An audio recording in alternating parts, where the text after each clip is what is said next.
నీ మీద దృష్టి ఉంచి నీకు ఆలోచన చెప్పేదను. హల్లెలూయా. మంచి ఆలోచనలు మన జీవితాన్ని కడతాయి, చెడ్డ ఆలోచనలు మన జీవితాన్ని పాడు చేస్తాయి. సాతాను ఆలోచనకు లోబడిన యూదా ఇస్కరియోతు జీవితం నాశనం అయిపోయింది. ఆదాము అవ్వ ఏదెను వనంలోంచి త్రోసివేయబడ్డారు. క్రీస్తు ప్రభువారు మనకి మంచి ఆలోచనలు ఇస్తారని. క్రీస్తు ప్రభువారికి ఉన్న పేరు ఆలోచనకర్త. ఒకవేళ మీ జీవితంలో మ్యారేజ్ విషయంలో కానీ, జాబ్ విషయంలో కానీ, స్టడీస్ విషయంలో కానీ ఏ ఆలోచన తీసుకోవాలి అనే డైలమాలో మీరు ఉంటే, క్రీస్తు ప్రభు మిమ్మల్ని మంచి ఆలోచనలో నడిపిస్తారని. దేవుని ఆలోచనకు లోబడిన పేతురు గారు 2 దోణెల నిండగా చేపలు పొందుకున్నారు. దేవుని ఆలోచనకు లోబడిన కానా విందులో నీరు ద్రాక్షారసంగా మార్చబడింది.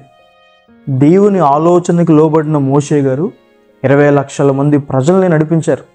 దేవుని ఆలోచనకు లోబడిన అబ్రహాము గారు విశ్వాసులకు తండ్రిగా పిలువబడ్డాడు. దేవుని ఆలోచనలకు లోబడిన సిరియా దేశపు సైన్యాధికారి అయిన నయమాను కుష్ఠరోగం నుండి స్వస్థత పొందాడు.